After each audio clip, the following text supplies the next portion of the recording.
Hello and welcome back to another episode of Critical Reactions with your host, Bryan. We're going to wrap up today with a special selection, which is where one of you tell me exactly what it is I need to check out. Today's comes at us from Jesse, Crippling Alcoholism, Bedrot. Just going to get this in so I can get your full analysis of it. We checked out Crippling Alcoholism on a recent-ish live stream. I don't know exactly when it was, but I was quite interested in it. I don't remember what the track was called either, but this has been a band that's been on my radar, and I was going to check out the album, and I vaguely remember someone saying, I'm going to put a special selection in, and I was like, oh, all right, I'm not going to listen to the album yet. But yeah, I was quite impressed with what I heard. I remember someone describing it as uncomfortable pop music. And yeah, that's about what I remember from it too. Let's dive into this and see what Crippling Alcoholism is bringing to the table with Bedrot. A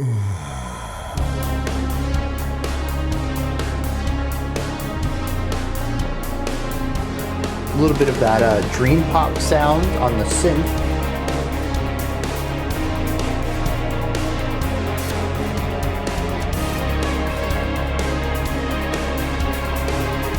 But it is slightly harmonically unsettling. Definitely a part of it that is pushing against the norm of this bright, cheerful sounds.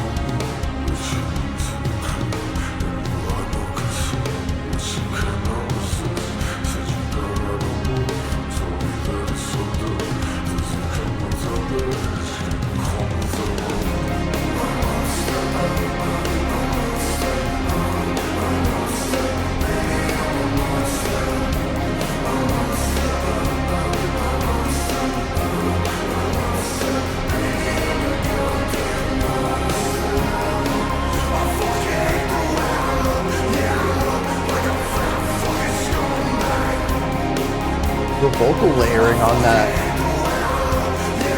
the different textures we get out of it.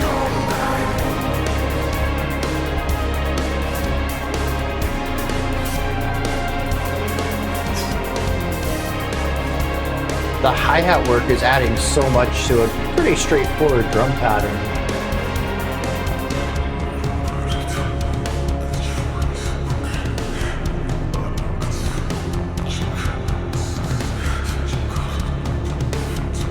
This low end rumble underneath everything.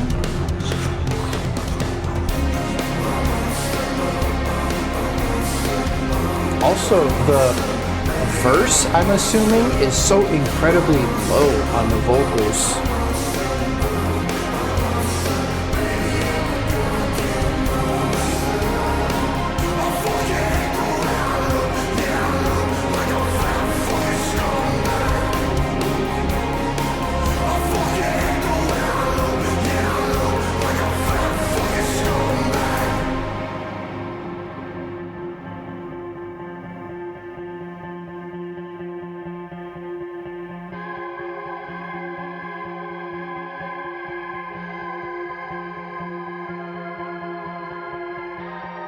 Like an old damaged VHS where the audio is close to what it should have been, but not perfect, and you get that tension in the note warping, the pitch warping going on.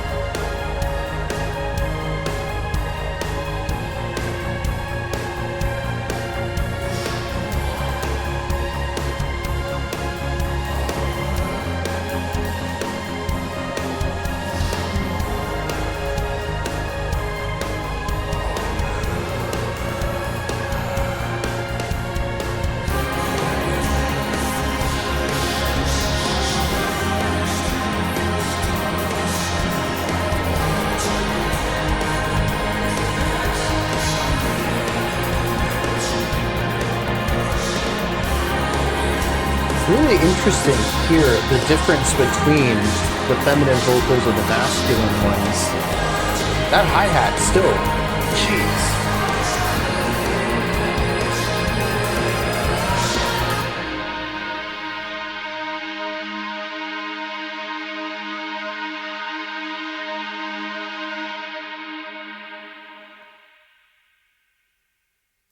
Yeah, interesting. It is what I expected based on the other track that I heard from them, but it's also not. This is a lot safer of a track. And I think if I had heard this first, I would be less interested in diving into this artist. So it does show a little bit of variety and width to their style. It certainly is, though, uncomfortable pop. That's still here. It's just less dynamic of a track than the. Let me look up the other ones. I can just stop saying that other track. All right, the other track was called Red Looks Good on Him. It came from a different album than this one. Um, but actually, it's very similar to this, more similar than I remember. Also, we checked that out in January of last year. That about a full year ago. It feels like we checked that one out so much more recently, and I think that's just because it's still in my mind. But maybe that's just a testament to how much of an impact that track had on me. I could have sworn it was quite a bit more recent. Anyways, uh, similar in a lot of ways. Like I said, it's much like this track, we have ambiance. There is a lot of texture work, chordal work going on, not so much melody. The rhythm is a bit more straightforward. It is very pop coded in that regards. It's about vibes more than anything else. And we have the masculine vocals that are a bit gruffer, lower in pitch, that are present through most of it. And then eventually it's contrasted with some counterpoint from feminine vocals and more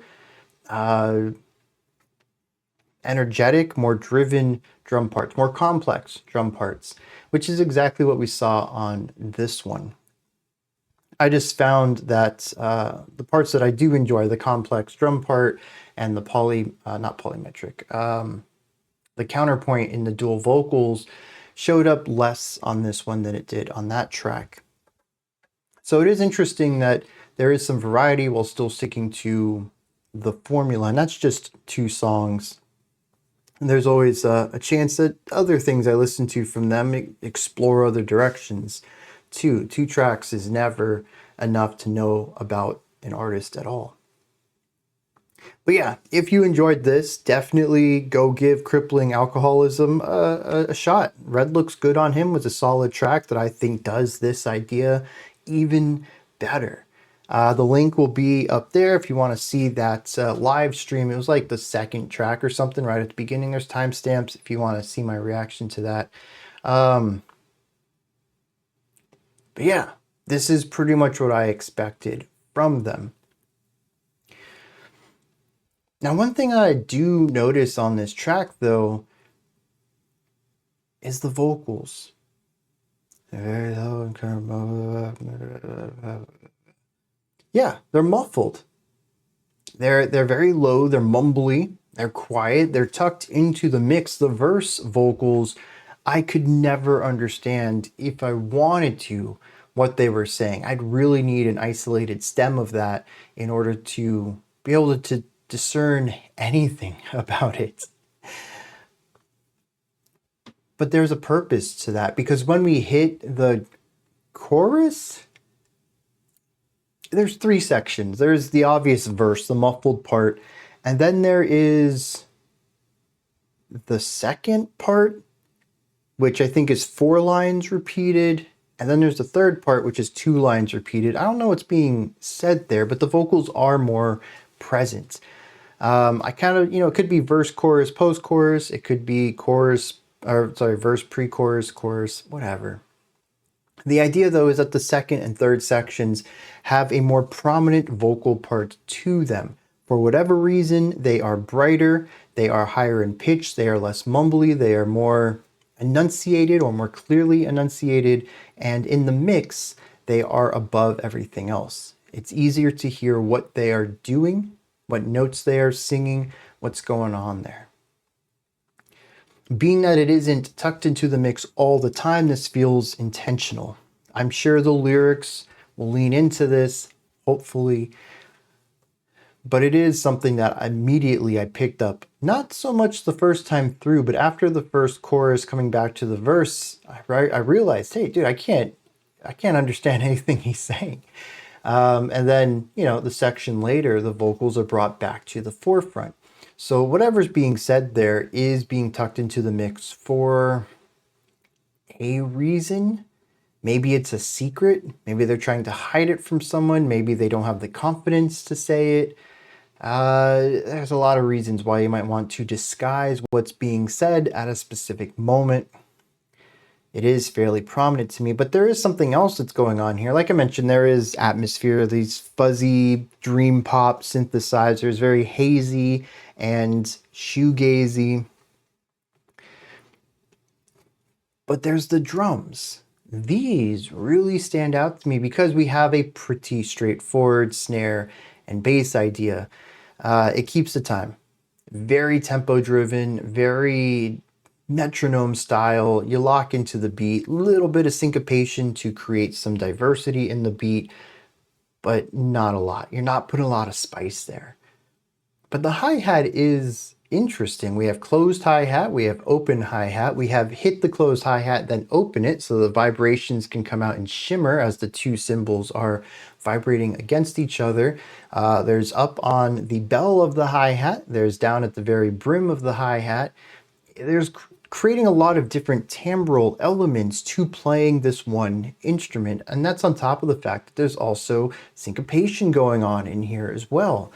It is interesting, it is creative, it is pushing outside of the realms of everything else in here that feels standard. Again, the bass kick, snare, very straightforward.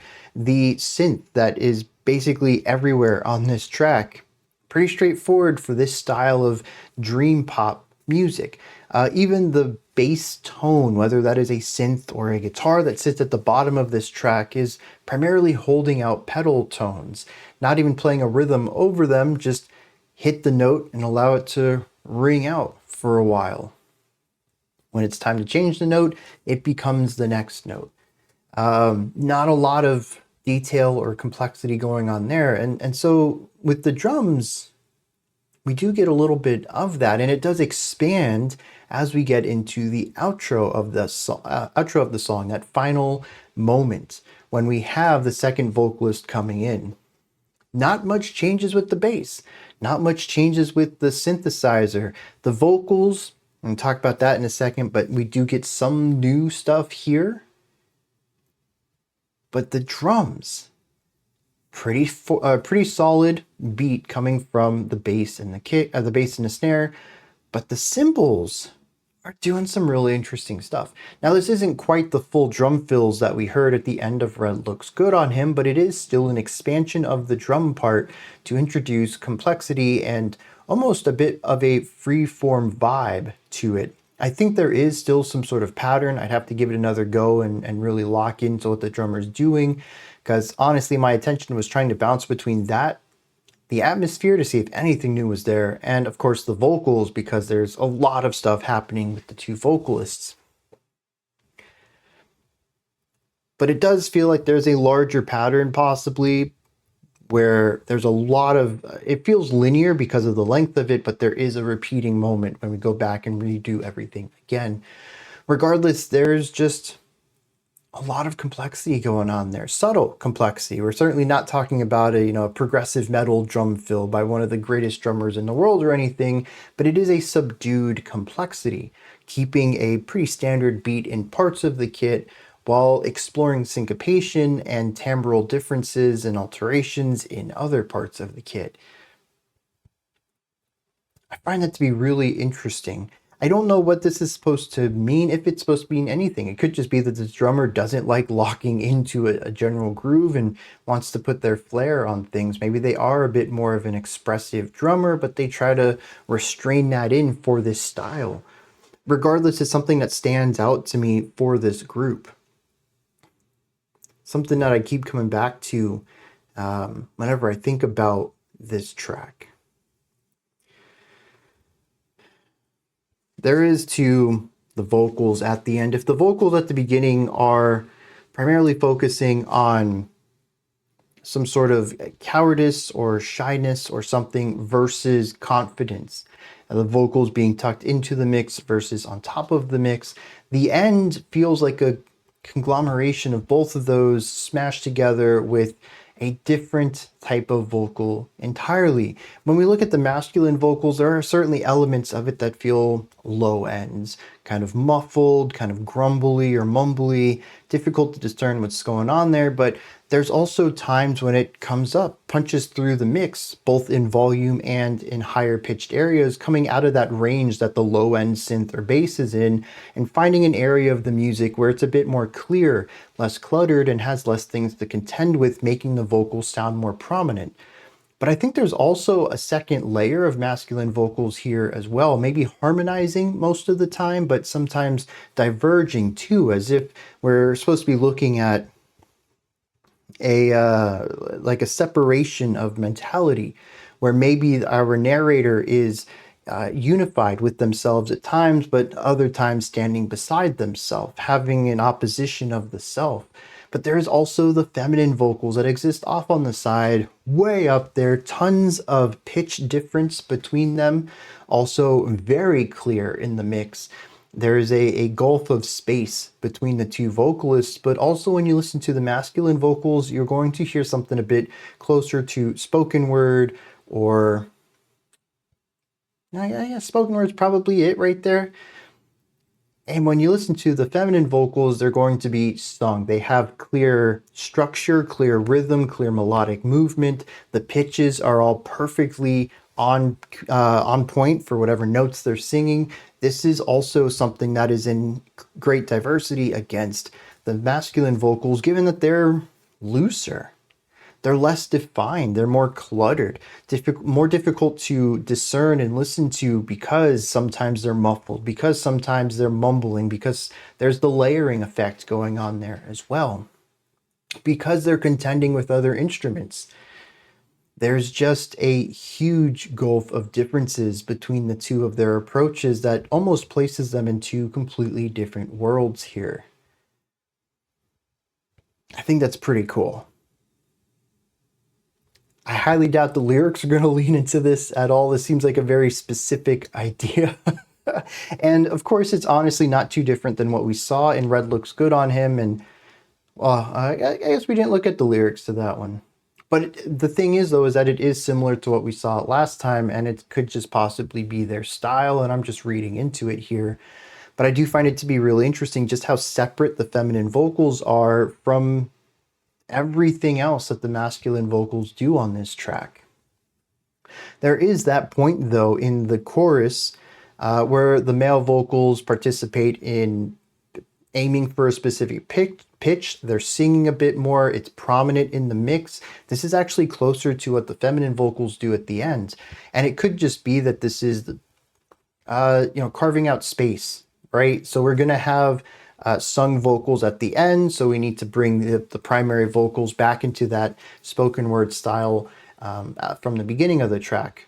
But it could also be about placement too, where at one point in time the vocals are similar, but at the time that we hear them together, they are distant. I don't know. The track's called Bedrot, so I'm really not thinking any of this is going to come into play, but it's always possible. Sometimes I'm spot on, unknowingly I'm spot on, and other times I'll bring stuff up and I'm just way out of place with what the lyrics are exploring. I'm just trying to find out what the patterns mean, that's all. I think that's going to wrap it up for the analysis here. Let's check out some lyrics and see what's going on there. We have a song about a narrator who discovers that an ex of theirs, I'm going to assume. It just says that I've heard you got a new boyfriend. It doesn't necessarily imply that our narrator is an ex-boyfriend, but there is certainly a previous relationship between our narrator and this other. And he finds out that the other person has a new boyfriend now. That's the verse. The chorus says, I'm a monster. Over and over and over. A couple different ways to change up the rhythmic flow of it, to change up where the emphasis is. We got, I'm a monster, baby, I'm a monster, a monster, different ways to change things up. But it's just this phrase, I'm a monster, over and over and over. And then it says, I hate the way I look. I look like a fat scumbag. So we have some self-deprecation here, lack of positive self-image, not a lot of confidence in themselves. In fact, they seem to hate themselves based on this. The monster part could have been taken in a positive direction. Maybe not necessarily a monster that destroys things, but I don't know, being like, if you say you're a monster at motocross or a monster in a video game or something, it means you dominate it, right? You're really good at it. Usually, I guess you wouldn't hear people say they're a monster at relationships. That would normally be taken in a negative way, more so than the colloquial domination elements of that word. But I didn't know where to take that. I'm a monster, given slang in general, could really lean either way. There's no context to it. It just says, hey, I saw you got a new boyfriend. I'm a monster and I hate myself. That's this track. And so I have to take the I'm a monster part in a negative view. It lines up with their lack of self-confidence. And they view themselves as a negative thing, something destructive, who destroys things around them. That the relationship, maybe the relationship that our narrator had with this other person, was something that they lost. Not necessarily something that was taken from them. That they were an active part of how the relationship deteriorated. The second verse is identical to the first, as is the pre-chorus and the chorus. Everything is identical. We just take those three stanzas and do them all over again. Musically, I don't remember there being any differences either. So it is just take the opening, minute and 15, play it again. And then we get to a little bit of an instrumental lead-in into the final section, which is where we get the dual vocals. And it simply says, how many times have I tried with you? And it seems like this might be an on-again, off-again relationship where we have two vocalists, a masculine and a feminine here, both singing the same part. And I actually went back and listened because the lyrics on Genius.com doesn't mention anything about who sings what. And I think that's really cool because it does show that they are on the same wavelength here. They've both tried to make this relationship work and it just hasn't. They've tried multiple times, but they're in two totally different places. One is confident, hitting all the right notes at all the right times, in perfect beat with the rest of the song. The other one is shy, mumbling, sometimes having dual vocals that split apart from themselves. I don't think that everything I read into on this moment of having the vocals like this is supported here, but it is interesting that I can, grasp at straws a little bit and pull this together. And it makes me wonder about the future of this. Will they try again? After all, the feminine vocals are present. And I am assuming that that is a representation of the other person in this story. It doesn't necessarily have to be. But to me, the fact that they're here at all, singing alongside the primary vocalist, says that they're not too distant in reality. They also state that they've tried many times with our narrator. But they're in totally different places. Are they going to try again? Aren't they? Was the self-confidence or lack thereof of our narrator one of the things that ended the relationship multiple times over? Is their self-image destroyed because this relationship just can't ever seem to stick? I don't know. There's a lot of stuff that I can sit around this from the dramatic angle of it, but I think it does tell a concise little story here. And those are my thoughts. on Bedrot by Crippling Alcoholism. What did you think of this? Is there anything that stood out to you? Anything that you'd like to add on to what I said or correct me on? Do you have your own take, perspective, or opinion on this? Let me know. Toss that down into the comment section along with anything else you'd like to add down there. Above that in the description box, you'll find a link to Linktree. Takes you here, you can find links to my music, ways to support the channel, a link to the Discord server, and so much more. Above that, if you could, like, subscribe, and ring the bell. I greatly appreciate all three of those. That wraps it up for today. I'll be back tomorrow, though, 5 p.m. Eastern Standard Time, 10 p.m. UTC as usual.